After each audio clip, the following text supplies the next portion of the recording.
All right, Bulls and Bears, get ready for the economic deterioration to get much worse. And this means people that are living on a strict budget, living paycheck to paycheck, are about ready to see things get a lot more difficult. And we're going to start with coffee prices. Coffee prices are about ready to explode. We're going to get into the numbers here in just a moment. But first, let me just let you hear from Worsen Reports. I believe that's the name here. Take a listen to this. Coffee prices are about to explode. Just announced a 50% tariff on Brazilian coffee starting on August 1st. Why does that matter?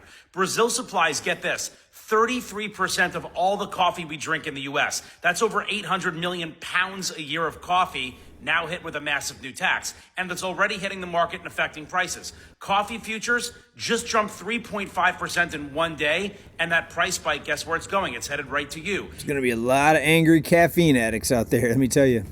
Experts say prices at grocery stores and coffee shops could jump 20 to 50% depending on how long these tariffs last. And it gets worse. It's not just coffee.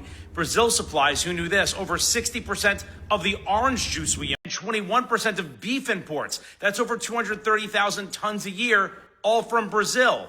All of it now facing the same 50% tariff. Orange juice prices just surged 6% in the past day, I just checked, and beef could be next. Here's the good news. You can buy coffee and beef in bulk. Coffee stays good a very long time. You can also freeze beef. So my advice is to do that right now. Make a Costco run, make a grocery run before these items go sky high. You don't have much time because the tariffs are starting on August 1st and prices may change even before that. This one is going to hurt because these aren't luxury items. This isn't electronics or Apple or Nike sneakers. These are essentials. It's food. It's a burger, juice, groceries. All getting more expensive. Follow for updates. I'm staying top. There you go, folks. So front load before the tariffs kick in is what he's saying. I don't drink hardly any coffee, so I'm not worried about that. He did mention a few other things that are likely going to go up in price. But we've been bracing for it here on this channel for a long time. Higher prices are coming. Costs of items and goods are not coming down overall. There's a couple things that are coming down. Rents are coming down a little bit. Home prices, especially condos, coming down a little bit in a couple states, but nothing on a broad scale as far as price deflation or price declines, right? So prepare for prices to rise. We actually haven't felt the effect of the tariffs yet because remember, a lot of the companies, like he was telling you to front load on these items, a lot of companies front loaded goods and they packed their warehouses full of stuff when they first got wind of the coming tariffs. And I don't think we've actually burned through most of that merchandise yet. It was major numbers of ships coming in through the ports. And you're going to see a slowdown in ships coming in because less companies are going to be ordering from overseas now. So you could see a combination of the rising prices because of the tariffs and the lower number of goods being shipped in once this inventory gets burned up that they did front load into these warehouses. And it's surprising to me how many people out there, especially people on a certain political side, they'll say the economy's booming, this is great, inflation's still low. Folks, that doesn't mean anything. If prices are too high, low inflation doesn't mean anything. It just means prices are going up more slowly than previously, but they're still going higher. Folks, we need deflation. We don't need any inflation. We do not need any inflation. We need deflation. That's what needs to happen. And it's very unlikely the trajectory that we're on right now. But so many people think the economy's doing good. Of course, if you look at the stock market, if you look at the top 10%, corporate America is doing very well. Profits are still good. They may be less than they were last year at this time, but they're still making billions upon billions of dollars, right? For the most part. The top 20 companies, if you look at their profits, they're still very much higher than they were even 5 years ago. Even again, they might have slowed since the previous year, but a lot of people don't understand this. They watch the news. The news tells them the economy's good and that the economy is growing and that everything's fine. People are rich because they have all this home equity. Well, folks, what good's the home equity if you're not selling your home? All right. They're telling me my home's worth a crazy amount that I would never pay for it, but I'm not selling it, so it's really not going to do me much good. But let's hear from a few other people to try to give you a little perspective amongst the population on what's happening with this economy here. Take a listen. You know, I'm convinced $40 an hour is the new 18. What you used to do for $18 an hour and how you could live, now you pretty much have to make 40 to do the same thing. Anytime you have any kind of come up or raise, they just tax you more and everything gets more expensive. It's almost like it's designed so you can't get ahead. 40 is the new 18. I mean, it's about right if you look at prices doubling in the past 10 years, which they have. The housing market's doubled in some areas, and cost of a lot of things that went up. Maybe not double in everything, but I can see his point on the wage. But you know, you got people paying $400,000 to $450,000 for a 2,000 square foot house, 3-bedroom, 2-bath, and what is your payment on that a month? $400,000 is nice. In California, the median price, well, San Diego County median price is over $800,000, closer to $900,000. $400? It's just, that's insane. People paying $100,000 for an SUV, and 9 out of 10 of them don't make it 50,000 miles before some major recall. He's right. Have you seen all the recalls? I'm just reacting to these videos. I might laugh because it's my first time watching them. I just pull up people talking about the economy. I don't do interviews, so I like to do more of this here. But folks, it's for real. I mean, you get a car and you're going to have a major recall probably within the first 50,000 miles. If you're lucky, you'll get 100,000 and not have some major recall or breakdown, transmission going out, engine going out, some other big problem. Like, how do we even get to this point? And you've always got those people that say, $4, that is excellent money. Yeah, if we were still living in the 1980s, Margaret, but it's 2025. The economy's trash, everything's expensive, and like I said, the system is designed so you can't get ahead. There you go, folks. The economy's trash. I mean, I couldn't have said it better. If you look at the stock market, it's going to go new all-time highs, right? At the click of a mouse, they could push the stock market up. How are the workers doing? How is the average person doing this, trying to work to get by? You used to say work to get ahead. Now it's work to get by, right? It used to be, I'm working to save up for this, to save up for that, to buy a house. Most people aren't even working for that now. They're working just to get by. Not just one job, multiple jobs, side hustle, gig economy.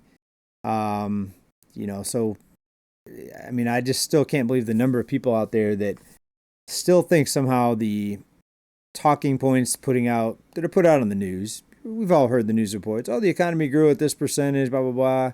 In the meantime, people's wallets aren't growing. So what good is a growing economy if people's savings, if their nest eggs aren't growing, right? That's the big thing that I want people to realize here. And that's why we have to focus on investing, folks. Silver exploding. What was the last price on silver? Let me check here before we move on. It's coming up on $40 here, folks. So we've been talking about this, getting silver since in the $14, $15 range many years ago. It took a while. For a while, it seemed like we were just treading water. Look at this. From 2020, going nowhere, down, up and up and up, ups and downs, but it's basically treading water. Finally, it's starting to take off. I expect $100+ silver in the very near future. I'm talking likely before the end of next summer. So a little more than a year, I expect $100+ silver. There's a lot of price suppression happening in the silver. We've talked about it here many times. But the point of all this talk about investing and trying to find good investments, I'm not buying digital assets right now. I think there's going to be a big correction. And then I'll be coming in to buy some cryptos and load up stocks. Same thing. I'm waiting for a correction. I'm waiting for the next scare situation to come up like we saw a couple months ago where stocks took a big drop with the initial scare of the tariffs. Well, that kind of waned and that went away because people are now bracing for the tariffs. It was a good dip buy, though. I'm waiting for the next dip to happen in the markets before I buy. Same thing with crypto. Precious metals, I might still add a little bit because I think there's a bigger upside potential in precious metals versus other investments. That's just my strategy, man. Let me know what you think down below. But let's hear from a few more people who are feeling the effects of the economy, and let's hear how people are breaking this down. How are y'all making it? No, literally, how are y'all making it? Because little backstory, I decided back in January that I was going to monetize on this app. Every dollar I made, no matter how big, how small, was going to go to a savings account, and that was going to be money for a down payment on our house. Because if you don't know, me, my husband, and our 2 kids are living with my parents. Spoiler alert, that's not happening. We're having to take that money I'm making and use it to get by until the next week, on top of my husband's income. The extra money that was just trying to make on social media, that's just going towards bills. What did I say earlier? I said people are just working to get by, for the most part, not everybody. My husband's making the most money he's ever made And this is the brokest we've ever been. Make it make sense. Making the most money they've ever made, but the brokest they'd ever been. She says, make it make sense. I'm not a bougie bitch. I might get my lashes done, but my friends do my hair. I don't Sorry about the language. I'm telling you, I'm not screening these. I'm just watching them as you watch them. get my nails done. Like, I'm really not that high maintenance. We try to live within our means. We truly do. It's like no matter how much you don't go out to eat, no matter how much you don't spend money, you're still going to be broke.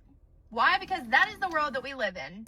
Some people say, if you're living paycheck to paycheck, some people say, don't get your lashes done, don't get your nails done, avoid anything that's unnecessary. But then you begin to live this life that's just dull and boring, and you're just going to work and coming home. You're not doing anything. You're not having any fun. So I can see why people go out and, I mean, of course, I don't get my lashes or nails done, but I can see why people do go out and do these things.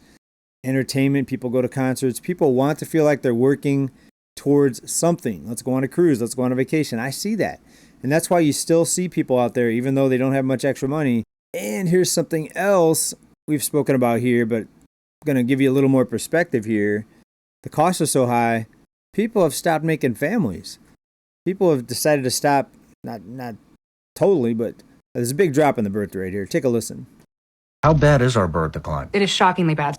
So we are now at 1.6 per woman. Our replacement rate is 2.1. Wow. It is going to be a shock, a huge shock, when our generation ages and there's no one there to do. Replacement rate 2.1 kids. What did she say? 1.6. So it's very far below the replacement rate. In other words, it's going to be declining population, more older people, less younger people, obviously. So you're going to see what's called an aging population. We've seen this happen in other countries like Japan, and a lot of Asian countries have this problem. Important services. This is how civilizations die. Like, who takes care of boomers when they're in their 80s and 90s? If you do not have a generation of workers, society starts crumbling. I'm a firm believer that the most important institution in America is the family. The family used to exist to take care of the people who were weakest. Civilization is dying, is what she said. Now the state has to take care of them, which is why you see a lot of these people on the street. Oh, well, we went from 2.1 to 1.6. That can't be that bad. I mean, in a couple generations, that means that our population has shrunk by half. In a couple of generations? Yeah. 2.1 to 1.6. It doesn't sound that bad, but percentage-wise, it's a pretty big decline, folks. This is what's happening, folks. Prices are still way too high. We're not seeing deflation because as soon as deflation happens, then people get told, or they get the narrative that the economy's crashing because prices are coming down. Well, prices coming down is good. Look what happened after the housing crash. A lot of people loved the housing crash. They got into real estate. I was one of them, right? But the powers that be, the people running this thing, they don't want deflation because that makes it look like they failed when really their failure would be helpful to a lot of people. But that's the game, folks. It's crazy. What do you think about this? The coffee prices, are they going up? I mean, Starbucks is already crazy expensive. Can you imagine prices going up much more than they already are at Starbucks? Right? I don't go there very much, but a lot of people do. Every time I drive by my local Starbucks, it's a drive-through. There's cars waiting around the corner. Even at 8 at night, 8 o'clock, 9 o'clock at night, there'll be people waiting in line to buy coffee. And you would think you wouldn't want to drink caffeine that close to bedtime or that late in the evening. Maybe it's people working overnight shift or something like that. But anyways, folks, coffee drinkers are going to be seeing much higher prices. We're not going to be making much coffee here, if any, in the U.S. Last time I checked, we didn't. Anyways, let me know what you think about this down in the comments. As always, keep stacking. Much love. Bye for now. Peace.